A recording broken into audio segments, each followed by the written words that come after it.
வணக்கம். வாழ்க வளமுடன், வாழ்க வையகம்.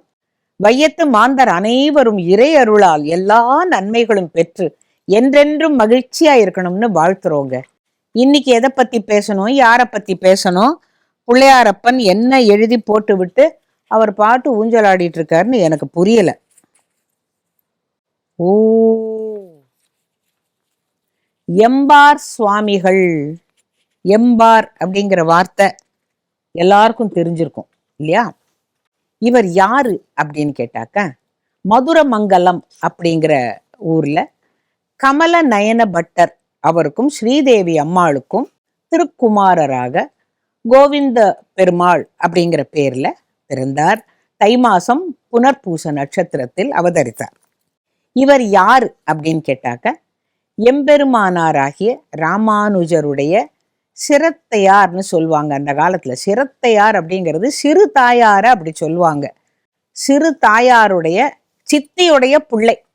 இவரும் யாதவ பிரகாசர்கிட்ட அவரோட பாடம் கற்றுட்டு இருக்கிற பொழுது ராமானுஜரை கொல்வதற்காக ஒரு திட்டம் தீட்டியிருக்கா அப்படிங்கிறத ரகசியத்தை தெரிஞ்சுண்டு இவங்க வாரணாசிக்கு எல்லாருமா போகும் பொழுது ராமானுஜரை தனியா கூப்பிட்டு, நீ இங்கேருந்து விலகி போய்விடு, உன்னை எப்படியோ பெருமாள் காப்பாத்திடுவர், நீ போயிடு அப்படின்னு சொல்லி அவரை காப்பாத்தினவர்.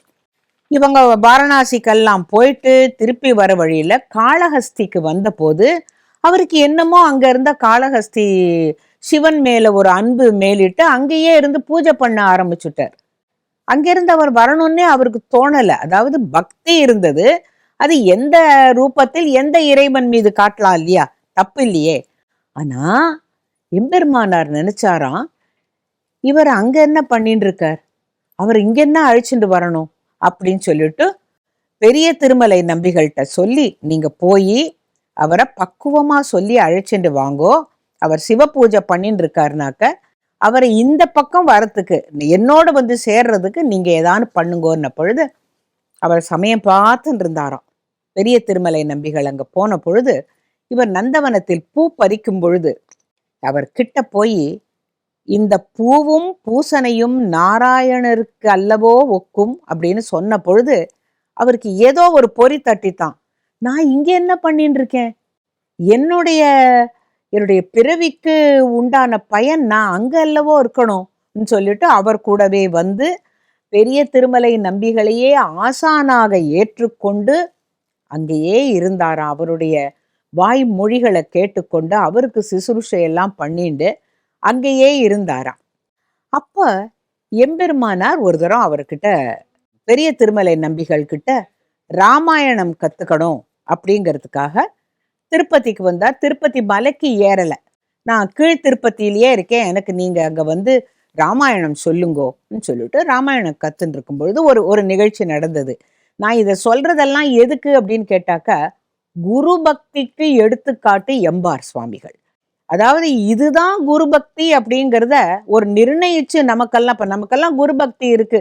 ஏன்னா விஜயதசமி அன்னைக்கு போய் தட்டுல பழம் எல்லாம் வச்சு ஏதோ ரூபாயை வச்சு கொடுத்து ஒரு நமஸ்காரம் பண்ணிட்டா அதுதான் நம்மளுக்கு குருக்கு செய்யற காணிக்கை பக்தின்னு நினைக்கிறோம். அது இல்லை.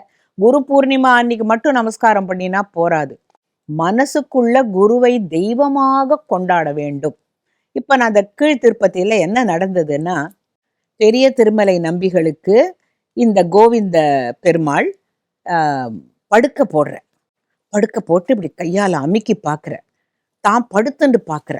அப்ப எம்பெருமானார் சொன்னாராம், நீ பண்றது நியாயமா, நமக்கெல்லாம் நரகம் அல்லவோ வாய்க்கும், குரு படுத்துக்கிற படுக்கையில நீ படுத்துக்கலாமா அப்படின்ன பொழுது அவர் சொன்னாராம், எனக்கு நரகம் கிடைச்சா பரவாயில்ல, என்னுடைய குருநாதனுடைய மேனி புண்படக்கூடாது, அவருக்கு இதமா இருக்கணும் இந்த படுக்கை அப்படிங்கிறதுக்காக தான் நான் படுத்துட்டேன்னாராம்.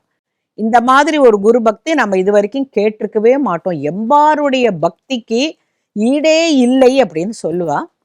ஒரு முறை எம்பெருமானார் பார்த்துட்டே இருக்கிற பொழுது இந்த கோவிந்த பெருமாள் என்ன பண்ணாராம், அங்க ஒரு பாம்பு, அந்த பாம்பு கிட்ட போய் அதோட வாயில என்னத்தையோ பண்ணிவிட்டு அப்புறம் இவர் கையெல்லாம் உதறிட்டு போய் குளிச்சுட்டு வந்தாராம். அப்ப எம்பெருமானார் கேட்டாராம், நீ அந்த பாம்பு கிட்ட என்ன பண்ணிட்டு இருந்த அப்படின்ன பொழுது அந்த பாம்போட நாக்குல ஒரு முள்ளு இருந்தது, அதை எடுத்துட்டு நான் ஸ்நானம் பண்ணிட்டு வந்தேன் அப்படின்னாராம். அப்ப எம்பெருமானாருக்கு என்ன ஆச்சரியம்னா, சாதாரணமா உயிர்களிடத்தில் அன்பு வேண்டும் அப்படின்னு சொல்லுவோம் இல்லையா? நாம என்ன செய்யறோம்? மனிதனுக்கு மட்டும்தான் அப்படின்னு நினைச்சுக்கிறோம். எல்லா ஜீவர்களுக்குள்ளும் நாராயணன் இருக்கிறான் அப்படிங்கிறத உணர்ந்து, ஒரு பாம்போட நாக்குல இருக்கிற முள்ள கூடவா ஒருத்தர் எடுப்பார்? எடுத்தாரே. அதை பார்த்து எம்பெருமானார் அவ்வளவு சந்தோஷப்பட்டாராம். அப்புறமா பெரிய திருமலை நம்பிகள் கிட்ட ராமாயணம் படிச்சு முடிச்சாச்சு. ராமானுஜர் கிளம்பணும். எம்பெருமானார் கிளம்புற பொழுது, உனக்கு நான் ஏதாவது தர விரும்புகிறேன் அப்படின்னாராம் பெரிய திருமலை நம்பிகள். அவர் என்ன தெரியுமா சொன்னாராம்? எனக்கு வேறொன்றும் வேண்டாம், இந்த கோவிந்த பெருமாளை கொடுங்கள் அப்படின்னு சொன்னாராம். அதன்படியே பெரிய திருமலை நம்பிகள், ஆஹா நீங்க அழைச்சிட்டு போலாம் சொன்ன உடனே பேசாம காஞ்சிபுரம் வரைக்கும் வந்தாராம். அப்ப எம்பெருமானார் அந்த கோவிந்த பெருமாளை பார்க்கிறார். உடம்பெல்லாம் வெளுத்து போய் முகமெல்லாம் வாடி என்னமோ தவிக்கிறார் அவர். அப்ப இவர் சொல்றாரு, எனக்கு புரிஞ்சு போச்சு, உனக்கு பெரிய திருமலை நம்பிகளை விட்டு பிரிஞ்சதுல உன்னால இருக்க முடியல, அப்ப நீ அவர்கிட்டயே திரும்பி போயிடு, நான் உன்னை கேட்டிருக்கப்படாது அப்படின்னு நினைச்சாராம். அதே மாதிரி இவர் இங்கேருந்து திருப்பி போறார். பெரிய திருமலை நம்பிகள்கிட்ட போன பொழுது அவர் முகத்தையே காட்டல. என்ன தெரியுமா சொன்னாராம்? விற்ற மாட்டுக்கு புல் தருவார் உண்டோ? அதாவது ஒரு பசுமாட்டை நம்ம வித்தாச்சுன்னா அதுக்கு போய் நம்ம இங்கே இருந்து போய் புல்லு கொண்டு கொடுப்போம், அவன் கொடுத்துக்க மாட்டானா? அப்படிங்கிறாப்புல விற்ற மாட்டுக்கும் புல் தருவார் உண்டோ அப்படின்னு கேட்ட உடனே முகத்தை காட்டல, பார்க்க விரும்பல அப்படின்னு தெரிஞ்சின்ற உடனே அங்கேயே தண்டன் சமர்ப்பித்துங்கிறது ஒரு அழகான வார்த்தை. அப்படின்னா நெடுஞ்சான் கிடையாக விழுந்து நமஸ்கரித்து அந்த குருவை நினைத்து ஒரு கும்பிடு போட்டு திருப்பி எம்பெருமானார்கிட்டயே வந்து சேர்ந்தாராம். கூரத்தாழ்வாருக்கும் ஆண்டாள் அம்மையாருக்கும் 2 குமாரர்கள் பிறந்தார்கள். அவர்களுக்கு நாமகரணம் செய்யணும் அப்படிங்கிறதுக்காக எம்பெருமானாரை அழைச்சிருக்கார். எம்பெருமானார் போற இடத்துலலாம் நிழல் போல இவரும் போவார் இல்லையா?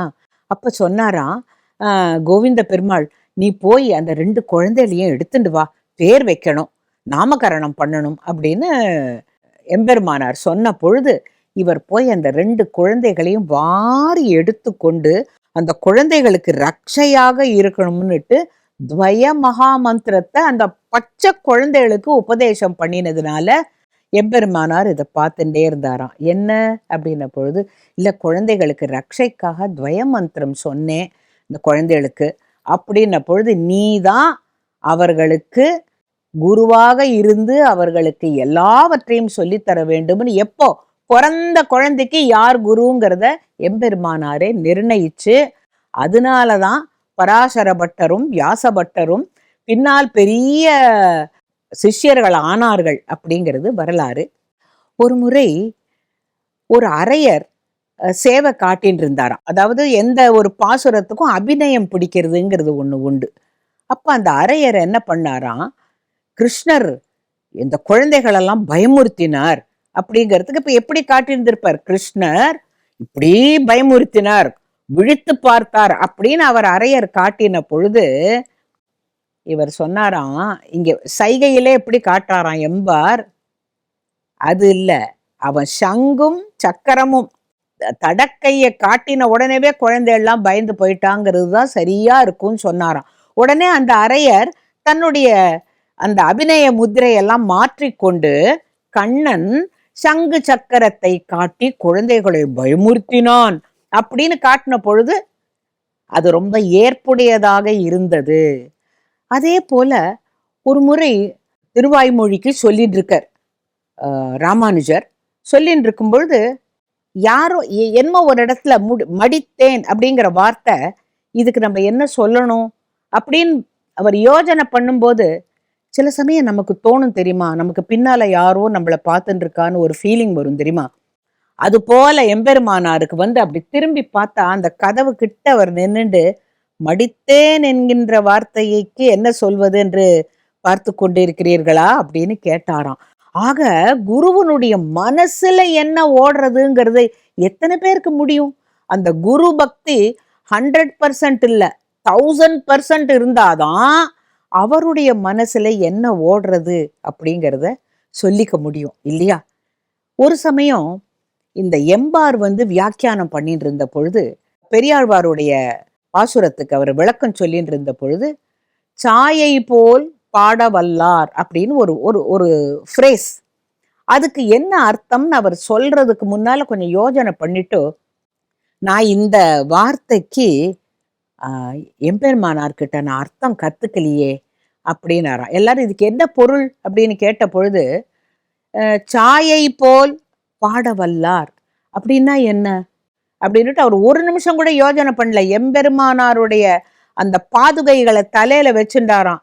உடனே அதுக்கு விளக்கம் எப்படி சொல்றாரு, அதாவது உண்மையிலேயே ஒரு குரு தலையில கை வச்சு அல்லது வாயால் அர்த்தம் சொல்லணுங்கிற அவசியம் இல்லை. குரு பக்தி ஒரு அளவுக்கு மிஞ்சி இருந்தால் குருவினுடைய அந்த திருவடியை தலையில வச்சுட்டாராம். உடனே அவர் என்ன சொல்ல வந்தார், பாட வல்லார் சாயை போல் அப்படின்னா, இந்த பாசுரங்களை பாட வல்லவர்கள் எம்பெருமானது நிழலாகவே துணையாக அவருடனேயே இருப்பர் அப்படிங்கிற பலஸ்ருதி.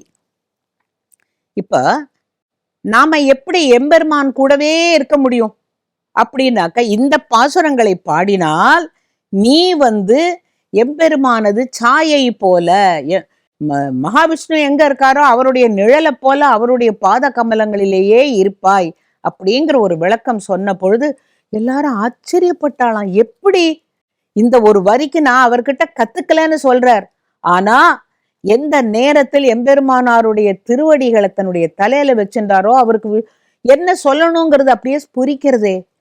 இதுதான் நான் இந்த கதையை ஏன் நான் உங்களுக்கு சொல்றேன்னா, குரு பக்தினா, உண்மையான குரு பக்தினா என்ன அப்படிங்கிறதுக்கு நீங்க யாரான்னு உங்கள்கிட்ட கேட்டா யாருக்கு குரு பக்தி அதிகம்னு கேட்டா அப்பெல்லாம் சொல்லுவோம் ஏகலைவன் அது இதுன்னுட்டு. இல்லவே இல்லை.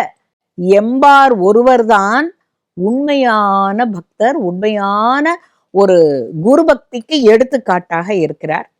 ஒரு முறை ஸ்ரீ வைஷ்ணவர்கள் எல்லாருமாக சேர்ந்து இந்த எம்பார்கிட்ட என்ன பக்தி, என்ன வைராக்கியம், என்ன ஞானம் உங்களுக்கு அப்படின்ன பொழுது அவர் தலையசைச்சு ஒக்கும் அப்படின்னு ஏற்றுக்கொண்டாராம். அதை பார்த்த உடனே எம்பெருமானார் கேட்கிறாராம், நைச்சியானுசந்தானம் இன்றி இவற்றை ஏற்பது வைஷ்ணவருக்கு அழகல்லவே, அதெப்படி நீங்க ஒத்துக்கலாம் அப்படின்ன பொழுது அவர் சொன்ன பதில் தான் நாம கத்துக்க வேண்டியது. என்ன சொன்னாராம், தாழ்ந்த நிலையில் இருந்த என்னை இந்த அளவுக்கு இவர்கள் புகழும் அளவிற்கு உயர்த்தி வைத்தது நீங்கள் அல்லவா, இப்ப நான் இதை மறுத்தால் அப்ப உங்களுக்கு புகழ் இல்லை என்று அல்லவா அர்த்தம். இப்ப இவர்கள் என்னை புகழவில்லை, என்னை இந்த நிலையில் ஆக்கின உங்களுக்கல்லவா இந்த புகழ் போய் சேரும் என்ற பொழுது எம்பெருமானாருக்கு ரொம்ப சந்தோஷமாச்சான். அதாவது அடக்கம். உங்களை போல உண்டான்னு கேட்டவுடனே நம்ம உடனேவே ஆஹா நம்மள எல்லாரும் புகழறாங்க, இன்னும் எத்தனை பேர் பாக்குறாங்கன்னு திரும்பி பார்ப்போம். அவர் அப்படி சொல்லல. அந்த நைச்சியானுசந்தானமின்றி இவற்றை ஏற்பது வைஷ்ணவருக்கு அழகல்லவே அப்படின்னு அவர் ஒரு சுருக்குன்னு சொன்ன உடனே, தாழ்ந்த நிலையில் இருந்த என்னை இந்த நிலைக்கு உயர்த்தி விட்ட உங்களுக்கல்லவா இந்த பெருமை போய் சேரும், அவர்களுடைய புகழ்ச்சி, அதை நான் மாட்டேன்னு எப்படி மறுக்க முடியும் அப்படின்ன பொழுதுதான் எம்பெருமானார் ஒண்ணுமே சொல்லலையாம். இந்த மாதிரி ஒரு ஒரு ஒரு அற்புதமான ஒரு சிஷ்யன் யாருக்காரு கிடைப்பாரா அப்படின்னு அவர் அப்படியே புலகாங்கிதம் அடைந்தாராம். இந்த கதையில நாம எடுத்துக்க வேண்டியது என்ன, நாமும் இறைவனிடம் பக்தி வைப்போம், அதே நேரத்துல யார் நமக்கு ஆச்சாரியனோ அந்த ஆச்சாரியன் மீது அளவு கடந்த பக்தி, அதாவது எந்தவித எதிர்பார்ப்பும் இல்லாமல் அவர்களுக்கு நாம என்ன செய்ய முடியும், அந்த படுக்க போட்டு அதுல படுத்து பார்த்தவர் அப்படின்னாக்கா அவருக்கு எவ்வளவு அன்பு இருந்திருக்கணும் பெரிய திருமலை நம்பி மேல. அதே போல இவரோட கூடவே நிழலாக இருந்து ஸ்ரீரங்கத்தில் எல்லாவற்றையும் எம்பெருமானார் மிகவும் அழகாக நிர்வகித்தார். தனக்கு பிறகு அவரைத்தான் நியமித்தார், எம்பாரைத்தான் நியமித்து நீ பார்த்து கொள், நான் எப்படி செஞ்சேனோ அதே போல செய்யினது பொதுக்கு அவர் அடியேன் அப்படின்னு சொல்லி அதை ஏற்றுக்கொண்டு மிகவும் அழகாக நிர்வாகம் செய்து திருநாட்டிற்கு அவரும் எழுந்தருளினார் அப்படிங்கிறது வரலாறு. இந்த மாதிரி வைஷ்ணவ சம்பிரதாயத்துல உள்ள பெரியவர்களை பற்றி அதிகமா நம்ம தெரிஞ்சுக்கிறது இல்லை. ராமானுஜர் தெரியும், ஆதிசங்கரரை தெரியும், மற்றவர்களை பத்தி ஓரளவு தான் தெரியும். ஆனா எம்பாருக்கு இவ்வளவு விசேஷமா ராமானுஜருடைய சிறிய தாயாரின் மகனாக இருந்து அவரை உயிரை காப்பாற்றி காளஹஸ்தியில் பூஜித்து கொண்டிருந்தவரை பெரிய திருமலை நம்பிகள் வந்து அழைத்து கொண்டு வந்து தனக்கு சீடனாக்கி பஞ்சசம்ஸ்காரம் செய்து அந்த அவருடைய அந்த வாழ்க்கை எப்படின்னு கேட்ட ஒரு அழகான ஒரு ஆற்றின் ஒழுக்கு போலன்னு சொல்லுவாங்க. இதுக்கப்புறம் இது நடந்தது, இதுக்கப்புறம் இது நடந்தது, இப்படியே நடந்து கடைசியில ஸ்ரீரங்கத்து நிர்வாகத்தை மிகவும் சிறப்பாக செய்ததுனால இன்றளவும் எம்பாருடைய பெயர் நிலைத்து நிற்கிறது, இன்னும் நிலைத்து நிற்கும். நாம எல்லாரும் எம்பாரை போல குரு பக்தியோடு வாழ வேண்டும் அப்படிங்கிறதுக்காக தான் நான் இந்த கதையை உங்களுக்கு அவருடைய வரலாற்றை எடுத்து சொன்னேன். இப்ப இன்னொரு கதை சொல்லணும் அப்படின்னு யோஜனை பண்ண பொழுது ஒரு வரி ஞாபகம் வருது. சங்கு சக்கரதர தாண்டவ சிவ சிவ, சங்கு சக்கரதர தாண்டவ சிவ சிவ. என்ன தப்பா சொல்றீங்க அப்படின்னு உங்களுக்கு தோணுமே. செங்கையில் மான் தூக்கி சிவந்த மழுவும் தூக்கி தானே நட்ராஜர் இதென்ன சங்கு சக்கரதர தாண்டவ சிவசிவன் சொல்றீங்க அப்படின்னா அதுக்கு ஒரு கதை இருக்கு. ஒரு முறை திருமாலுடைய சக்கரத்தை ஜலந்தரன் அப்படிங்கிற ஒரு அரக்கன் எடுத்துன்னு போயிட்டான்.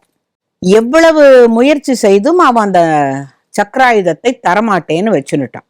அப்ப விஷ்ணு சொன்னாராம் பரமேஸ்வரன் கிட்ட, இந்த சலந்தரன் என்னுடைய சக்கராயுதத்தை எடுத்துன்னு போயிட்டான், அது மிகவும் ரொம்ப ஒரு சக்தி வாய்ந்தது, அது ஒரு அரக்கன் கையில இருக்கக்கூடாது, அப்படி நீங்க தான் எனக்கு அதை வாங்கி தரணும் அப்படின்னு சொன்ன போது சிவன் சொன்னாராம், அதுக்கு என்ன, தாராளமா நான் வாங்கி தரேனேன்னு சொல்லிட்டு விஷ்ணு கிட்ட சொன்னாராம், வீழி செடிகள் நிறைய படர்ந்து இருக்கிற இடத்துல நீ சிவ பூஜை பண்ணினா என்ன அப்படின்னு கேட்டபோது, ஆஹா பண்றேனே, நீ நீ அங்க திருவீழிமிழலை அப்படின்னு இன்னைக்கு இருக்கே, திருவீழிமிழலை, வீழி செடிங்கிறது அதோட வேர்ல கூட முள் இருக்கும் அப்படின்னு சொல்லுவாங்க. வீழி செடிகள்ல செடி படர்ந்து இருக்கும், ஆனா வேர்ல முள் இருக்குமா.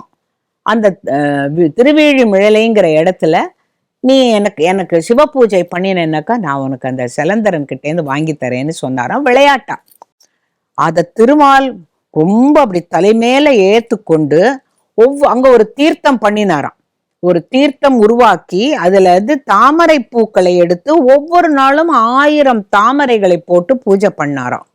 ஒரு நாளைக்கு பரமேஸ்வரன் இவரை சும்மா ஒரு விளையாட்டு தானே, இந்த இவருக்கும் அவருக்கும் இந்த சிவனும் விஷ்ணுவும் வேறல்ல, ஆனா இருவரும் உண்டான அந்த சக்திகளில் ஒரு அற்புதமான ஒரு இணைப்பு உண்டு. என்ன பண்ணாராம், ஒரு தாமரை பூ குறைஞ்சதாம். அப்ப மகாவிஷ்ணு தன்னுடைய கண்ணை எடுத்து அர்ப்பணிச்சாராம்.